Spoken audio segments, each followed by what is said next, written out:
पंकज, इनमें से कोई भी 3 कार्ड उठाओ। मैं यूं चुटकी में बता दूंगा कि तुमने कौन से 3 कार्ड उठाए हैं। सर, ये कार्ड का मैजिक है ना, ये जाके अपने घर पे भाभी जी को दिखाओ, वो खुश हो जाएंगी। अरे नहीं, अब भाभी जी को नहीं बता सकता मैं। भाभी जी को घर में बहुत काम रहता है। अगर गुस्सा होगी ना तो बोरिया बिस्तर समेट के ब्यूरो आना पड़ेगा।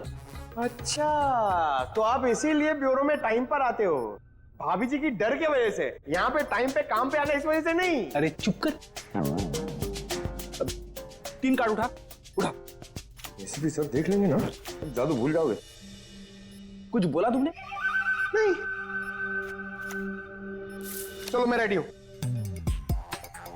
आबरा की डाबरा चिंग चुंग पुंग।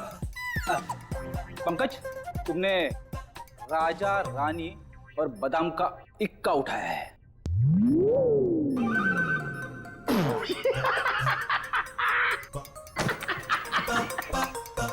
फेल हो गया मैजिक, फेल हो गया आपका। क्या कोई जूनियर स्टैंडर्ड के बच्चे ने सिखाया क्या मैजिक? क्या बात है, किस बात पे इतना हंस रहे हो? अरे सर, ये फ्रेडी सर ना मैजिक ट्रिक सिखा रहे थे सर, इनसे हुआ ही नहीं। यार ये ट्रिक व्रिक बंद करो, समझे? कार्ड उठाओ, इसकी जेब में डाल दो। चलो निकलो।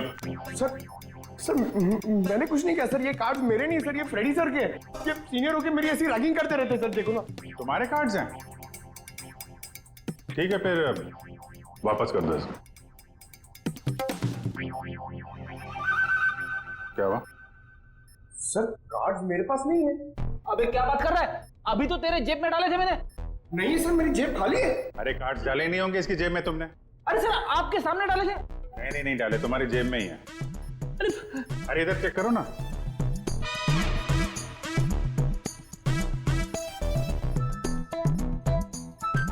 हाँ, इसे कहते हैं जादू। सर आप तो महान हो। ये तो कुछ भी नहीं है। एक्चुअली बचपन में मैं जब छोटा था तो ऐसे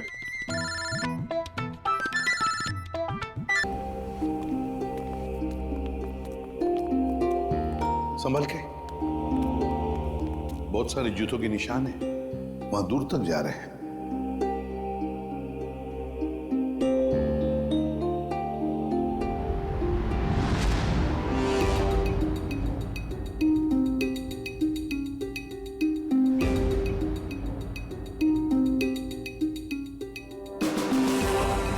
माय गॉड, बड़े अजीब तरीके से मारा इसे। रानी सर किस हथियार से काटा है इसे?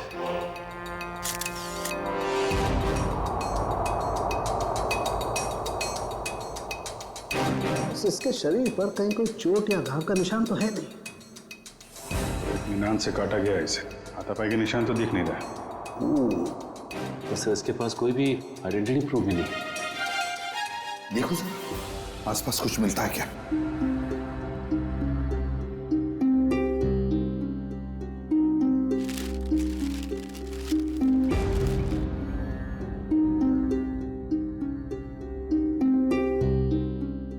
लाश वहां पे और खून यहाँ पे, बड़े अजीब तरीके से बिखरा हुआ है सर।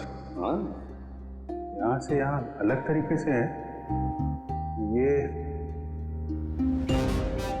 यहाँ पे बिल्कुल अलग तरीके से पैटर्न है। जूतों के निशानों से पता चल जाएगा कितने लोग थे।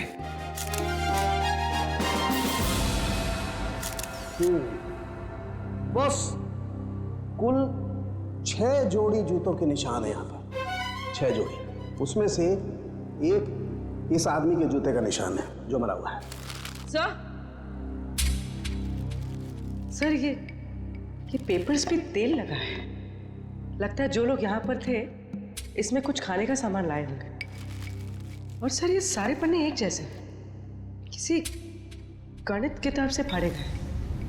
तो नाश्ता अगर है तो आसपास से ही मंगवाया होगा। पता लगाओ आसपास की दुकानों से, हैं?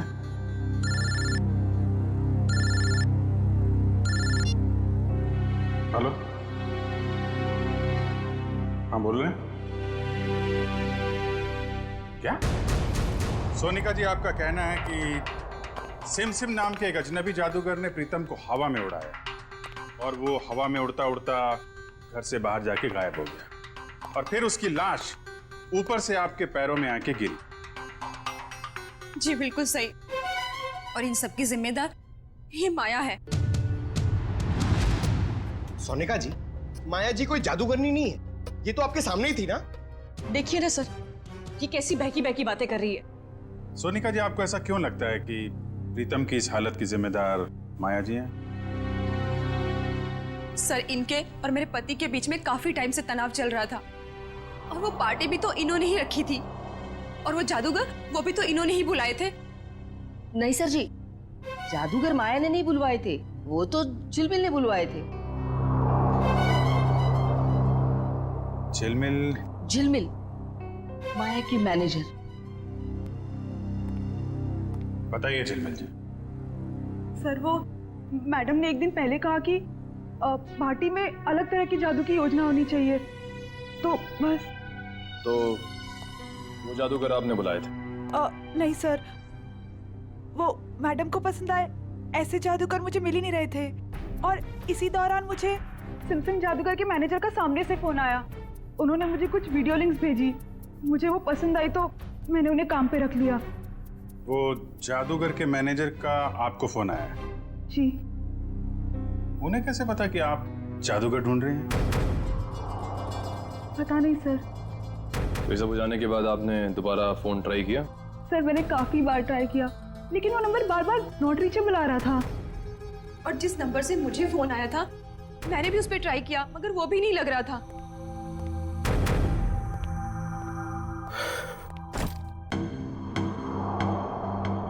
अच्छा माया जी, अब मैं चलता हूँ। ये क्या है? आप कौन है? ये मेरे ऑफिशियल गेस्ट हैं, मिस्टर आरव। सर, अब मैं जा सकता हूँ? आप कल रात पार्टी में थे? नहीं सर, मैं तो यहाँ किसी काम के सिलसिले से आया था। कल खंडाला में मेरा एक इवेंट है, बस अब मेरा जाना बहुत जरूरी है। ठीक है, अगर आप पार्टी में नहीं थे तो आप जा सकते हैं। Thank you sir. माया, कल तुम्हारा आना बहुत जरूरी है। श्योर। नमस्कार आंटी जी। नमस्ते। सोनिका जी, जिस नंबर से आपको फोन आया था वो नंबर आप हमें दे दीजिए। और झिलमिल, तुम उन जादूगरों के जितने भी फोटो और वीडियोस और फोन नंबर्स हैं सब हमें दो।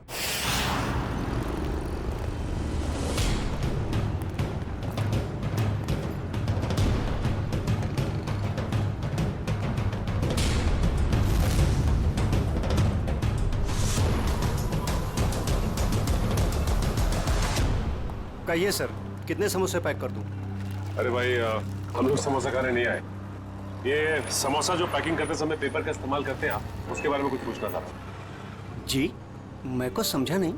यहाँ से जो दूसरी गली है वहाँ पर एक बंद स्टोर हाउस में किसी का खून हो गया है। ये कागज हमें वहीं मिले।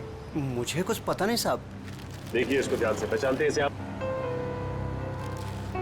अरे बाबा, नहीं साहब, ये तो वो 9th स्टैंडर्ड की मैथ्स का पेपर है जो पिछले हफ्ते हम रद्दी में ले आए थे। बेटा, ये इन पेपर्स को तुम पहचानते हो? हाँ जी सर, मैं यहीं पढ़ता हूँ ना और मेरा यही स्कूल है। ये मेरा बेटा है टमटम। मेरा असली नाम विनय है। तो एक बात तो साफ हो गई कि जिन लोगों के खिलाफ सबूत मिले हैं वो लोग तुम्हारे यहाँ से ही नाश्ता और खाना लेके जाते थे। और ऐसे काफी सारे कागज थे वहाँ पर। मतलब वो लोग यहाँ अक्सर आते थे? साहब, 2 लोग तो आते थे, 2-4 दिन से रोज नाश्ता लेके जाते थे। हाँ साहब, याद आया, लेकिन कल शाम से वो लोग नहीं आए। एक लड़का था और एक लड़की, और उस लड़की के चेहरे पे एक लंबा सा घाव का निशान था। वो दीदी मुझे टॉफी की जादू दिखाती थी।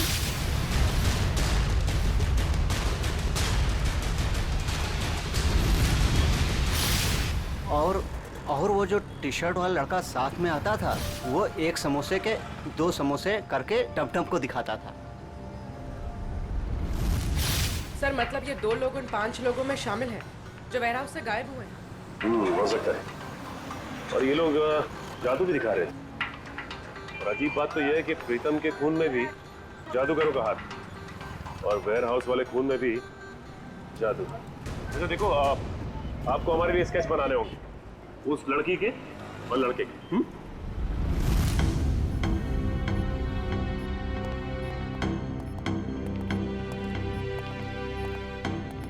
सालुंखे, ये क्या हो रहा है? हैं? कैसा पेंटिंग बना रहे तुम? सर ये तो किसी पपेट का स्केच लगता है। नहीं पूर्वी, पपेट नहीं है। जादू दिखाते वक्त इस प्रीतम को इसी तरह से हवा में उठाया गया था, इन ड्रोन्स के जरिए। ये देखो, इसके हाथों पर ये निशान, और ये देखो इसके पैरों पर निशान। ये निशान वो इन्हीं ड्रोन्स के स्ट्रिंग्स के हैं, और ये ड्रोन्स भी बैटरी से चलने वाले ड्रोन्स हैं। सर ये क्या होता है? टेक्निकल भाषा में ड्रोन को हम कहते हैं मानव रहित विमान, अनमैन्ड एयरक्राफ्ट। दरअसल हर ड्रोन अपने आप में एक रोबोट होता है, उड़ता हुआ रोबोट, फ्लाइंग रोबोट। तो ये जादू था उन जादूगरों का। लोग उड़ती हुई बॉडी को देखने में हैरान थे, लेकिन इस बॉडी के तार जुड़े हुए थे उस ड्रोन से जो आसमान से आए थे। काफी ऊपर थे, इसलिए किसी को दिखाई नहीं पड़ा। पर सर ये बॉडी, इसकी मौत की वजह तो जादू नहीं।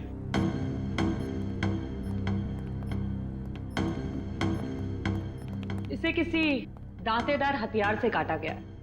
पेट कट के अलग हो गया है, वो भी रीढ़ की हड्डी के 2 हिस्से करके। आइए मैं निशान दिखाती हूँ।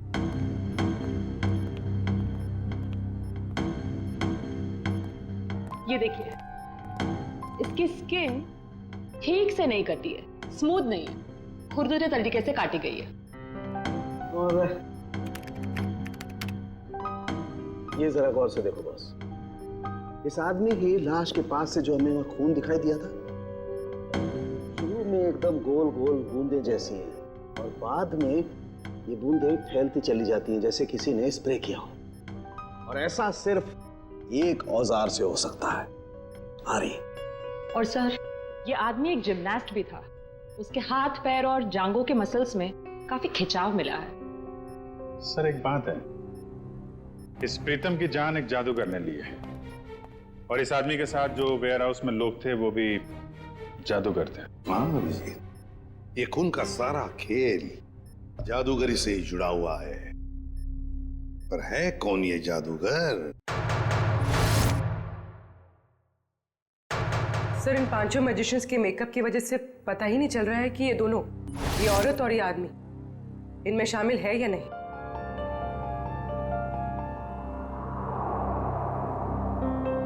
पूर्वी, ऊपर से 2 नंबर पे जो औरत है ना मैजिशियंस में, वो, और नीचे की ये जो 2 फोटोग्राफ्स है उसमें ये औरत, इन दोनों के फोटोग्राफ्स जूम करो।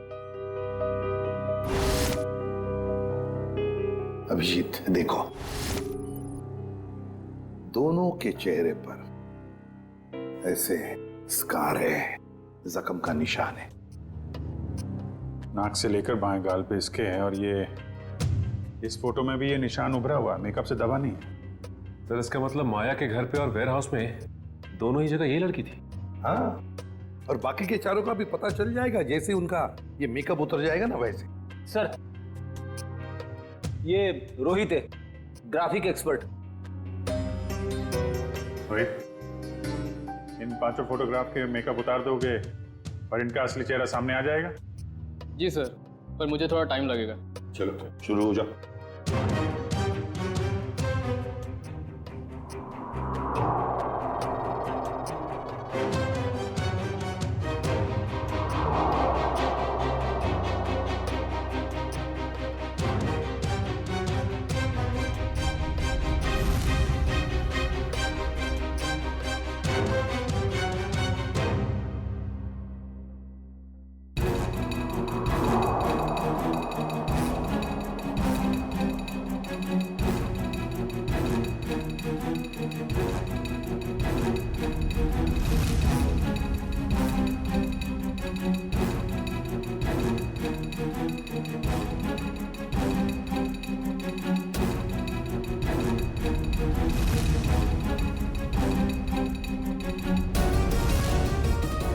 इसका मतलब है ये दोनों माया के पार्टी में थे, बाकी तीनों के साथ। सर ये सब वेयर हाउस में भी होंगे? हाँ, हो सकता है। सर इनके चेहरे तो सामने आ गए, मगर हम इन तक पहुंचेंगे कैसे? प्रीतम की बीवी सोनिका को जितने भी नंबर से फोन आए थे, वो सारे के सारे नंबर चेक करो अच्छी तरह से, पता चल जाएगा। और शहर में ऑर्डर जारी करो कि जब तक हम ना कहें, शहर में ना कोई पार्टी होगी, ना कोई मैजिक शो। प्यारे बच्चों और पेरेंट्स, आज हम सबके लिए बहुत बड़ा खुशी का दिन है। हर साल की तरह इस साल भी हमारी स्कूल में एनुअल चैरिटी इवेंट्स होने जा रहा है, और हमेशा की तरह इस साल भी हमारे बीच मौजूद है हमारे trustee mister Aarav. Big hands for him.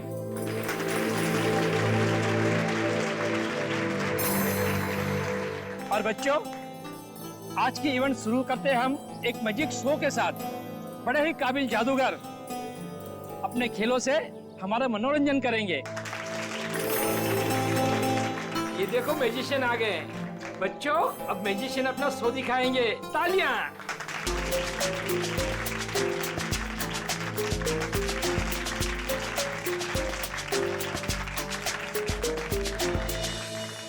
Principal sir, अगर आज कोई बड़ा मैजिक एक्ट होगा ना, तो उसमें मैं हिस्सा लूंगा। अरे जरूर, इससे तो बच्चे को प्रेरणा मिलेगी। बच्चों, शांति बनाए रखो। मैं हूँ विशाखा, और आज हमारी टीम आपके सामने जादू के कुछ ऐसे किरदार दिखाएगी जो आपने ना कभी देखे होंगे, ना कभी सुने होंगे।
जादू का सबसे बड़े खेल का, और वह खेल है इंडिया का सबसे बड़ा जाना माना रस्सी वाला खेल।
सब लोग जो जादू देखने जा रहे हो ना, वो सचमुच में एक बहुत बड़ा अजूबा है।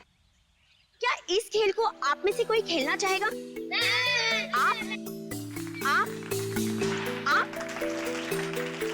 हाँ हाँ जरूर करूंगा। जी सर, प्लीज आइए।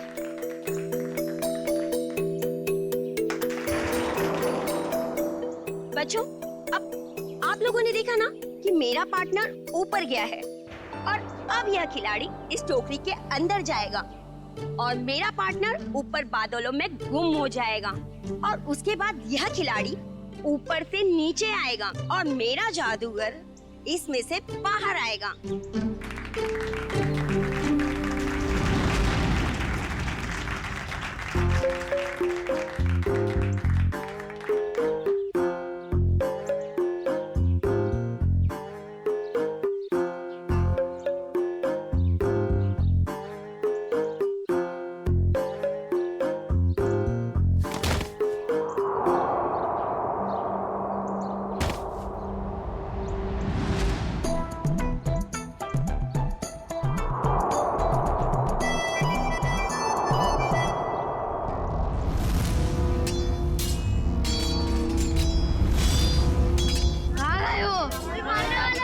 मुझे मत मारो मुझे, बचाओ। मत बच्चों। कोई तो बचाओ।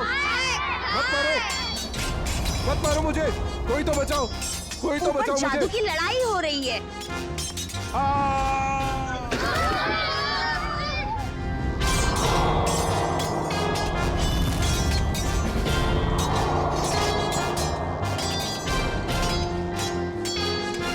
कुछ नहीं हुआ है बच्चों, शांत रहो, शांत रहो, ये जादू है बस, और कुछ नहीं है।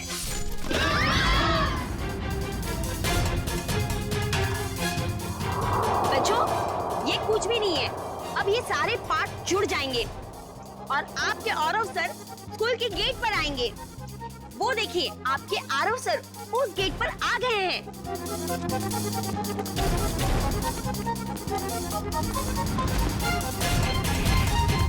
अरे यहाँ तो कोई नहीं है, चलो जाके जादूगर से पूछते हैं।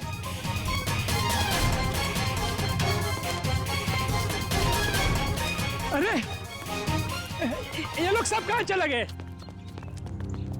ये सब क्या हो रहा है? अरे आरव सर को ये लोग ने गुम कर दिया। मेल और फीमेल मिलाकर 5 लोग हैं, रंगे पुते चेहरे में। हाँ, और उनके साथ वो जादू का सामान भी था। हाँ, उन्होंने एक ऑरेंज सूट पहने आदमी को अगवा किया है, शायद उसे मार भी दिया हो। सारे शहर में नाकाबंदी करवा दो, किसी भी हाल में ये लोग खंडाला से बाहर नहीं निकलने चाहिए। Okay, out. सारे मुंबई में हमने इनके शोज पर पाबंदी लगा रखी थी, इनका बाहर निकलना मुश्किल कर दिया था, मगर इन लोगों ने यहाँ खंडाला में आकर अपने काम को अंजाम दिया। मिसेस माया, ये जो हादसा हुआ है ये आपके पहचान वाले लोगों के साथ हुआ है, पहले प्रीतम और अब ये आरव। या तो इस गुनाह में आप भी शामिल है या फिर आपकी जान को भी खतरा है। अब जरूर हमसे कुछ छुपा रही हैं। नहीं सर, ऐसी कोई बात नहीं है। मैं और प्रीतम तो बिजनेस पार्टनर थे। हम दोनों की एक एंटरटेनमेंट कंपनी थी, रेनबो मैजिक नाम की, जिसे हमने 2010 में आरव को बेच दिया था।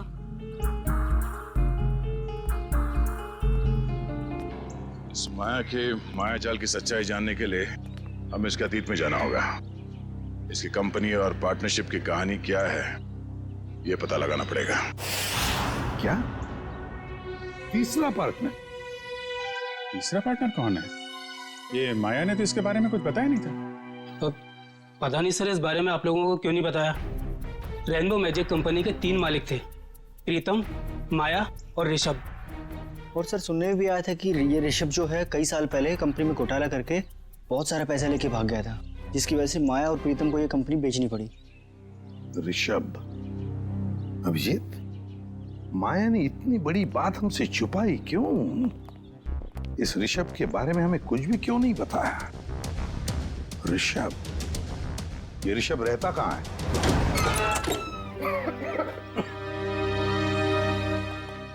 वाकई घर को देख के लगता है कि काफी समय से बंद था ये। हाँ, काम करते हैं, घर का कोना कोना छान मारते हैं, एक एक इंच देखो अच्छी तरह से, शायद कोई छुपा हुआ सुराग मिल जाए। हैं? लग जाओ काम पे।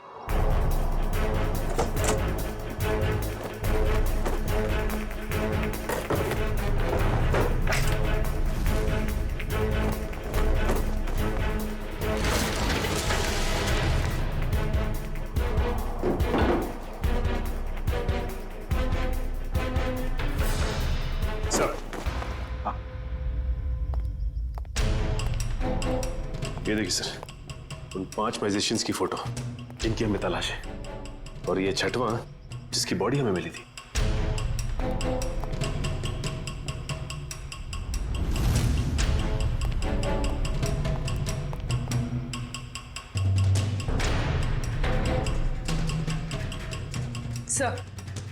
सर किसी वास का टुकड़ा मिला है। वास का टुकड़ा? और बाकी हिस्सा कहाँ है? बाकी हिस्सा नहीं मिला। कहीं इस वास से तो कुछ नहीं किया ऋषभ को?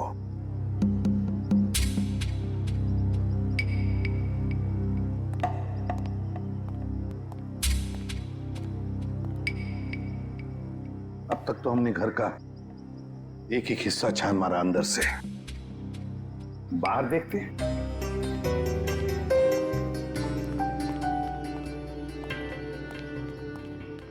देखो सर, देखो आसपास कुछ मिलता है क्या?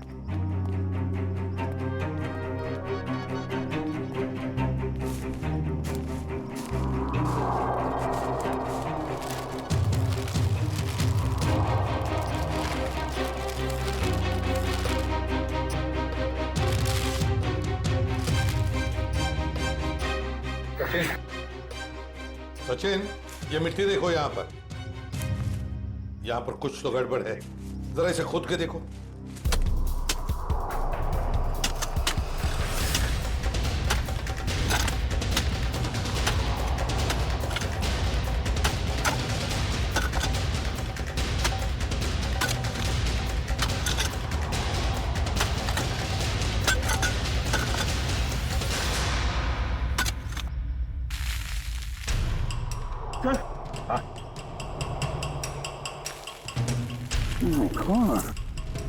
लगता है ये किसी का कंकाल है। तो संभल के साफ करो और प्यार से निकालो उसे बाहर।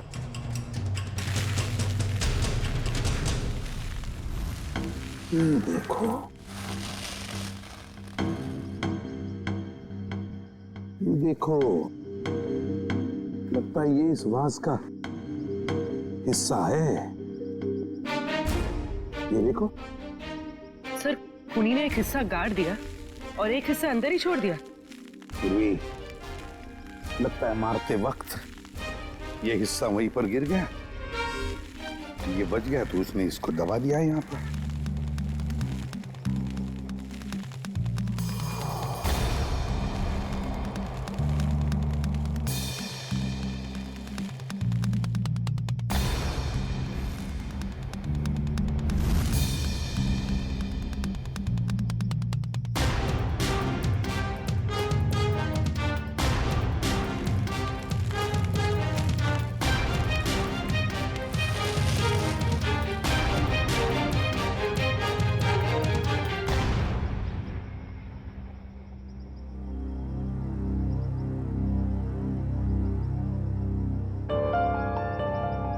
ये तो बिल्कुल वैसी घड़ी है जैसी ऋषभ ने फोटो में पहनी थी सर।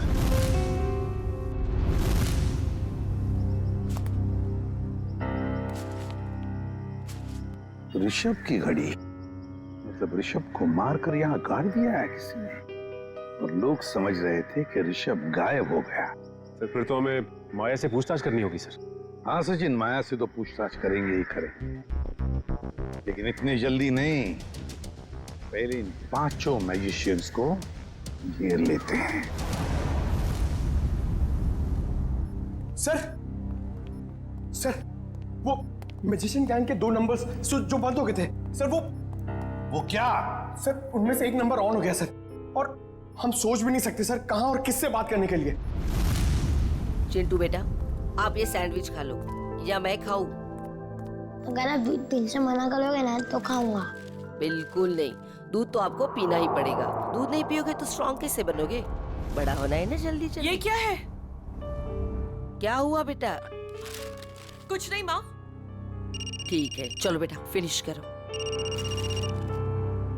ये किसका नंबर है? हेलो? अपने चेहरे के हाव भाव बदले बिना अपने माँ और बेटे से कहो कि मैं किसी जरूरी काम से बाहर जा रही हूँ और हमसे आकर रेखा विला पे मिलो। और ये पूछने से पहले कि मैं कौन हूँ, ये जान लो कि सीआईडी को पता चला हो या ना पता चला हो कि तुमने क्या किया है ऋषभ के साथ। मगर हमें सब पता है, और अगर तुम चाहती हो कि चिंटू सही सलामत रहे तो हमसे मिलकर हिसाब पूरा कर लो।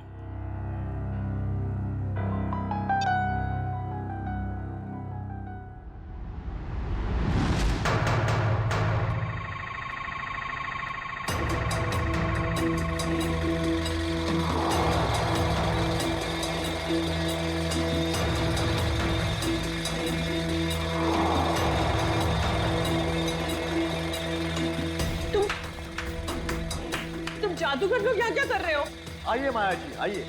एक बार फिर से हमारे शो में आपका स्वागत है।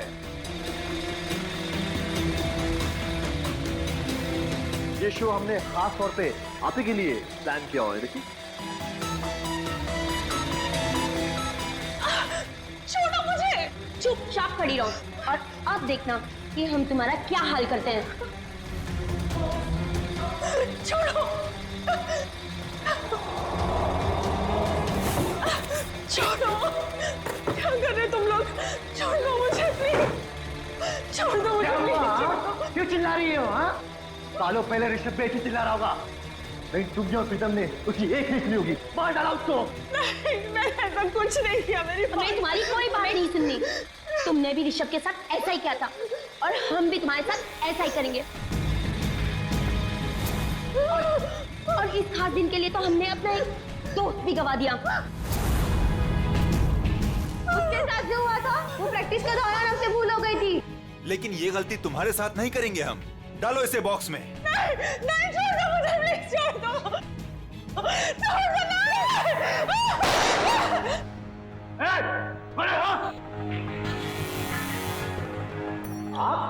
छोड़ दो उसे। ये लोग मुझे मारना चाहते हैं। माँ, माया, माया बिल्कुल मत डरो। ये लोग तुम्हारा कुछ नहीं बिगाड़ सकते।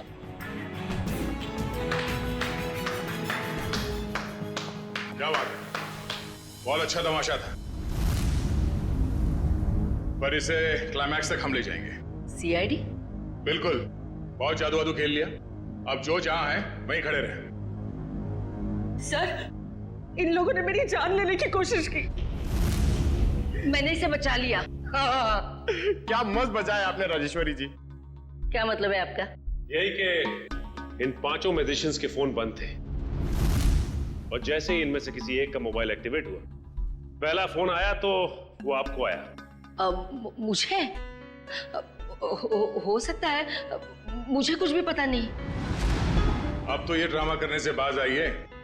माया की मुंह बोली माँ और ऋषभ की सगी माँ राजेश्वरी जी। पहले तो इन पांचों को माया को मारने के लिए भेजा, अब खुद आ गई बचाने के लिए। मार दूंगा इस माया।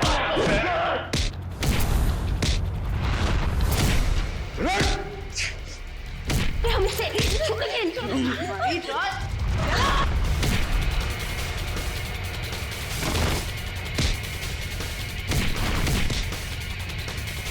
बहुत जादू दिखाया तूने, अभी ये जादू देख।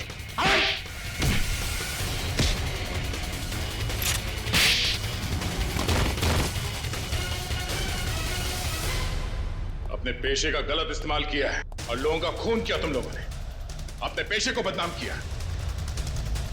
अब जेल में खेलना चक्की पीसने का खेल। राजेश्वरी जी, आप तो माया के घर में उसके साथ ही रह रही थी और वहीं पर प्लान भी कर रही थी 5 मैजिशियंस को लेकर अपने बेटे ऋषभ की मौत का बदला लेने के लिए। वाह, क्यों ना करती मैं ये सब? कहिए ना, क्यों नहीं करती? इस माया और प्रीतम ने दोनों ने मिलकर मुझे और सारी दुनिया को धोखे में रखा। मेरे बेटे को धोखेबाज मुजरिम और भगोड़ा कहा, और तो मुझे भी इस बात का भरोसा दिला दिया। आपको कानून का सहारा लेना चाहिए था। कानून सजा देता इनको, लेकिन आपने खुद कानून को हाथ में ले लिया। सर, आपका कानून सबूत मांगता है और मेरे पास कोई सबूत नहीं था। सबूत ना होने पर इस माया और प्रीतम को कानून छोड़ देता। इसीलिए मैंने इनके साथ ही आरव को मारने का भी प्लान कर दिया। ताकि कोई सबूत ही ना रहे। और माया, तुमने क्यों मारा ऋषभ को? सर मैंने ऋषभ को नहीं मारा है। उस दिन हालात ही कुछ ऐसे थे। हम घाटे में हैं और मैं कर्ज में। तुम्हारी जिद की वजह से मैं और माया मुसीबत और झेलने वाले नहीं है। कंपनी बिकेगी, अब तो कुछ नहीं कहेगा, समझा? तू मुझे समझाएगा क्या करना चाहिए क्या नहीं? हाँ?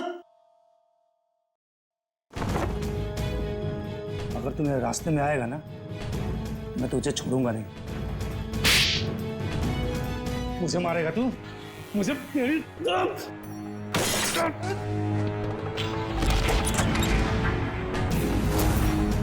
ऋषभ!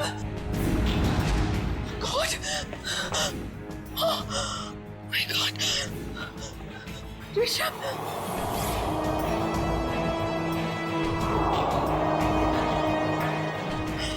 गॉड! ये क्या किया तुमने? मार दिया इसे? मैं पुलिस को सब कुछ बताऊंगी और राजेश्वरी आंटी को भी। मैं पुलिस को बता दूंगा कि तुमने ऋषभ का खून किया है। प्रीतम ने मुझे ऐसे मजबूर कर दिया कि मेरे पास और कोई रास्ता ही नहीं बचा। मैं सच कह रही हूँ, मुझे इस बात का बहुत अफसोस है। इसीलिए मैं माँ को, मेरा मतलब राजेश्वरी आंटी को अपने साथ अपने घर ले गई। मुझे तो इस बात का कभी पता नहीं चलता कि इस माया ने और प्रीतम ने मेरे बेटे के साथ क्या किया है। लेकिन पिछले महीने जब ये प्रीतम को धमका रही थी। देखो मुझे उकसाओ मत, वरना मैं सबको बता दूंगा कि हम दोनों ने मिलकर ऋषभ को मारा है। तब मैंने सब सुन लिया। सच्चाई जानने के बाद भी आपने माया को कोई नुकसान नहीं पहुंचाया और इनके घर में ही रहती रही, क्यों? पिछले कई सालों से मैं इसके और इसके बेटे चिंटू के साथ इसके ही घर में रह रही हूँ। कई बार इसे मारने के बारे में सोचा, आज भी इसे मारना चाहती हूँ, लेकिन इसके बेटे चिंटू का ख्याल आता है। उसी की वजह से तो यूं आज तक ये बचती रही। एक बच्चे से मैं उसकी माँ को कैसे छीन सकती हूँ?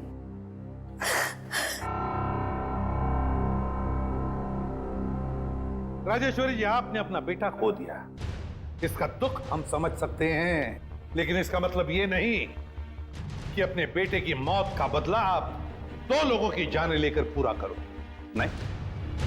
और माया, तुमने एक मुजरिम का साथ दिया, प्रीतम का साथ दिया। कानून तुम दोनों को कभी माफ नहीं करेगा। कड़ी से कड़ी सजा होगी तुम दोनों को।